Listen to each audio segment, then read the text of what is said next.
एक जमाने में एक सल्तनत में एक बादशाह के साथ रोजी और डोली नामी दो शहजादियां रहती थी। रोजी बड़ी थी, छोटी उम्र में माँ से महरूम। वो अपनी सौतेली माँ और अपनी छोटी बहन डोली के साथ रहती थी, जबकि डोली खूबसूरत लड़की थी और बचपन से ही लाड प्यार से पली थी। रोजी बदसूरत लड़की थी, इसलिए वो अक्सर गुमनाम रहती थी। अम्मी देखो, वो परिंदों से बात कर सकती है। तुम क्यों परवाह करती हो? उसकी नकल करने की कोशिश ना करो। मैं नहीं चाहती कि तुम ऐसी बनो। बदकिस्मती से न सिर्फ मलिका बल्कि शहजादी डोली भी शहजादी रोजी से नफरत करती थी। नौकरानियां भी नापसंद करती थी और उस बदसूरत शख्स के आसपास भी नहीं रहना चाहती थी। नौकरानियों को सिर्फ मलिका और शहजादी डोली की खुशामद करनी थी ताकि उन्हें खुश किया जा सके। सलाम खूबसूरत मलिका, खूबसूरत शहजादी डोली। बादशाह की बात करते हैं, जब भी दूर से कोई कासिद या मेहमान मिलने आते थे तो वो अपनी बेटी रोजी को तारुफ करवाने में हिचकिचाते थे। अम्मी, वो इस जगह को नर्सरी की तरह बनाती है। ये वाकई कोई मायने नहीं रखता। मुझे सोचने दो उसे कैसे यहाँ से निकाला जाए। दर हकीकत शहजादी रोजी जानवरों से बेहद मोहब्बत करती है। वो अक्सर बच जाने वाली चीजें इकट्ठी करके परिंदों और गिलहरियों को खिलाने के लिए अपने कमरे में लाती है। शहजादी रोजी कितनी पेटू है? क्या उसका पेट अच्छा है या कुछ और? किस तरह से इसे इतना विशाल शरीर मिला है? एक दिन बादशाह ने लोगों को अपनी सल्तनत का एक नायाब फल पड़ोसी मुल्क के लिए तोहफे के तौर पर तैयार करने को कहा। वो मैंगोस्टीन था। उस वक्त उसकी पूरी सल्तनत में यहाँ सिर्फ एक ही दरख्त लगा था। तवज्जो, 5 सबसे बड़े और लजीज फलों का इंतखाब करो। दोस्ती का ये तोहफा बहुत अहम है। क्या मेरी बात समझ आई? हाँ महाराज। दर हकीकत डोली का मन वाकई मैंगोस्टीन में था, ताहम वहाँ सिर्फ एक दरख्त है, लिहाजा वो सिर्फ उसके बारे में ख्वाब देख सकती थी। तैयारी के दौरान शहजादी डोली ने किसी तरह थोड़ा खाने का मंसूबा बनाया।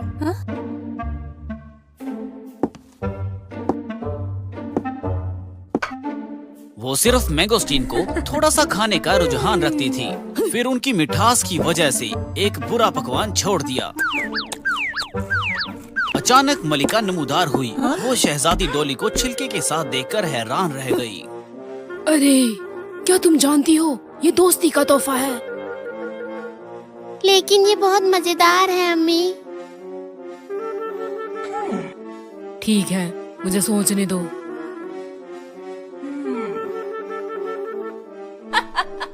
जब पकवान को मुआयने के लिए बादशाह के पास पहुंचाया गया तो उसने दरियाफ्त किया कि सिर्फ खाली छिलके ही रह गए हैं।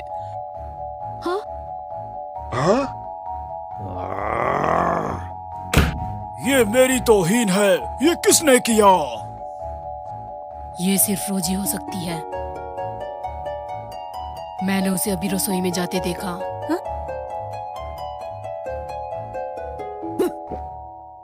सच में? मैंने भी उसे रसोई में देखा था। मैंने नहीं किया, मैंने अभी कुछ रोटियां ली हैं। मैं बेकसूर हूँ। शहजादी रोजी इन्हें खा सकती है, वो सारा दिन इसे खा चुकी होंगी। तुम अब भी इनकार कर रही हो? हम सब देख सकते हैं। गैर मुतब्बे की, तुम ना सिर्फ शक्ल बल्कि रूह से भी बदसूरत हो। तुम यहाँ खूबसूरत लोगों के साथ रहने के लायक नहीं हो।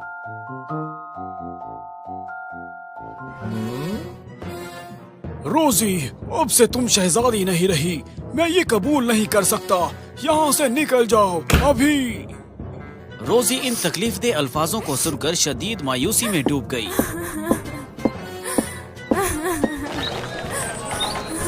महल से निकल जाने के बाद रोजी बाहर सड़क पर चली गई। लड़की अचानक चींटियों की कॉलोनी से मिली। अरे छोटी चींटी, तुम क्या कर रही हो? बारिश आने वाली है, लेकिन हमारा घोंसला टूट गया है। हम आने वाले बारिश को कैसे बर्दाश्त करेंगे? रोजी ने सब्र किया और बारिश आने से पहले चींटियों को एक नया घोंसला बनाने में मदद की।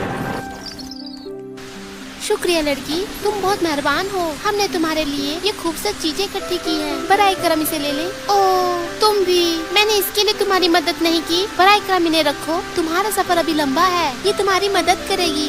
वैसे भी इनका हमारे लिए कोई फायदा नहीं। अगर आप कहते हैं तो शुक्रिया।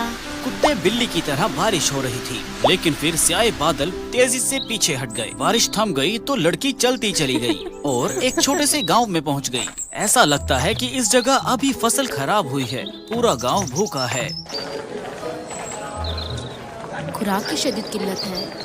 मुझे उनकी मदद के लिए खाना खरीदने के लिए कीमती चीजें बेचनी होंगी। जेवरात बेचकर हासिल होने वाली रकम के एक हिस्से के बदौलत रोजी जरूरतमंदों के लिए खाना खरीद सकी, उन लोगों की पैदावारी सलाहियत बढ़ाने और फसलों को बेहतर बनाने में मदद कर सकी। रफ्ता रफ्ता गरीब गांव अमीर तर होता गया, लोग खुश होते गए। इसके बाद से बहुत से लोग उसकी मेहरबानी के कारण उसे जानने लगे। वो वाकई उसे पसंद करते थे और रोजी को तोहफे के तौर पर एक घर बना कर दिया। पिछले कुछ दिनों में अपने गांव की मदद करने के लिए, रोजी का शुक्रिया अदा करने के लिए हमने आपके लिए एक घर बनाने का त्यावन किया है। बादशाह के बारे में बात करते हैं। उसने अपनी बेटी को रुखसत करने के चंद दिन बाद उसे पता चला कि उसने जल्दबाजी और बिना सोचे समझे फैसला किया है। महाराज, उस दिन मैंने खुद उस शख्स को केक को छूते हुए देखा। वो शहजादी रोजी नहीं थी, ये शहजादी डोली थी। उस वक्त मलिका भी मौजूद थी और उसने शहजादी डोली का अहाता किया। बावर्ची ने चुपके से कहानी सुनाई कि उसने शहजादी डोली और मलिका को जानबूझकर शहजादी रोजी को नुकसान पहुंचाने की साजिश करते देखा। फिर क्यों नहीं कहा? क्या तुम इस बात की जिम्मेदारी लेने की हिम्मत करते हो? महाराज, मैं सच बोलने से बहुत डरता था, लेकिन मेरे तड़पते जमीर ने मुझे सच छिपाने की इजाजत नहीं दी। मलिका और शहजादी डोली को मेरे पास ले आओ। बादशाह के गजब का सामना करते हुए शहजादी डोली जहनी तौर पर कमजोर और खौफजदा थी। ये मैं हूँ, मैंने उन सबको खा लिया। क्या तुम जानते हो तुमने क्या जुर्म किया है? न सिर्फ जराइम का बाइस बनना, बल्कि धोखाधड़ी भी की, और मेरे प्यारे काले पौधों के साथ। अब ये मेरी बारी होगी। सिपाही, मलिका और शहजादी डोली को जेल में डाल दो, सजा के इंतजार में। लेकिन बादशाह को अफसोस हुआ। उसने कई बार लोगों को अपनी बेटी की तलाश के लिए भेजा, लेकिन नाकाम रहा। वो ज्यादा से ज्यादा दुखी होता गया। एक दिन बादशाह खुद अपनी बेटी की तलाश के लिए जियारत पर निकला। वो और उसका नौकर एक छोटे से गांव के पास से गुजरे, लेकिन जो उन्होंने देखा वो गांव अब पहले जैसा नहीं था। ये बहुत से कुशादा और आरामदेह मकानात के साथ एक शहर बन गया था। कितना अजीब है, मुझे ये अमीर गांव याद ही नहीं आया। कोई जल्दी से जाए और पूछे कि क्या जादू हुआ है। ये हमारे लिए खुशकिस्मती की बात है कि वो लड़की सबकी मदद करती है, दूसरों की मुस्कुराहट को अपनी खुशी समझती है। अगर ऐसी लड़की सर जमीन पर राज करे तो हमारा मुल्क का सर ऊपर उठ सकता है। बादशाह ने अपने खादिम की बात सुनकर दुखी होकर सोचा। वो एक बहुत ही आम घर में पहुंचा जो दूसरे खूबसूरत मकानात के दरमियान खड़ा था। जिस जगह सबने उसे इशारा किया कि वो रोजी का घर है। बादशाह ने दरवाजा खटखटाया। रोजी के नमूदार होने पर उसे हैरानी और हैरत हुई। उसने अपने वालिद को पहचान लिया। जोश के साथ उसे गले लगाने के लिए आगे बढ़ी। अपनी बेटे के साथ राजदारी की एक रात के बाद बादशाह ने शहजादी रोजी को बहाल करने का फैसला किया। अब्बू, आप थके हुए लग रहे हैं। हाल ही में आप कैसे हैं? रोजी, मैंने फैसला कर लिया है। मैं तुम्हें दोबारा शहजादी बनने के लिए वापस ले जाना चाहता हूँ। तुम मेरे साथ वापस आओगी ना? हाँ अब्बू। उसकी गिरती हुई सेहत का सामना करते हुए बादशाह ने रोजी को मलिका की जगह पर तरक्की देने के लिए वसीयत तैयार की। उसने गलती को पहचान लिया और सही रास्ता जान लिया ताकि वो अपनी बादशाहत को शानदार रास्ते पर गामजन कर सके। रोजी, मैंने अपनी गलती तस्लीम कर ली है। वो मलिका और डोली थे जिन्होंने जुर्म किया था और उन्हें जेल में रखा गया है। उन्होंने बुरे मंसूबे बनाए और तुम पर इल्जाम लगाया कि तुमने क्या किया। मैं चाहता हूँ कि तुम उनकी सजा का फैसला करो। मुझे लगता है सब पहले ही हो चुका है। इसका शुक्रिया। मैंने बहुत सी चीजें सीखी हैं और बहुत से लोगों की मदद की है, तो मैंने उन्हें माफ कर दिया। इसके बाद से शहजादी डोली और मलिका को रिहा कर दिया गया। ताहम दोनों अब मलिका और शहजादी नहीं हैं और उन्हें महल से बाहर जाना पड़ा। ताहम कौन चाहता था कि कहानी ऐसे बुरे बदमाशों के साथ नहीं रहना चाहती। उन्होंने ना सिर्फ उनको हकीर समझा बल्कि अंडे टमाटर। तुम क्या कर रहे हो? माँ बेटी ये शर्मिंदगी बर्दाश्त न कर सके, इसलिए वो आधी रात को अलविदा कहे बगैर चली गए। बादशाह की मौत के बाद रोजी के लिए लोगों की शुक्रगुजारी ने उसे बगैर किसी मुश्किल के बादशाही का सरबराह बना दिया। मलिका रोजी ने बादशाही पुरअमन और फरमानी से हुकूमत की। मलिका रोजी जिंदाबाद, मलिका रोजी जिंदाबाद।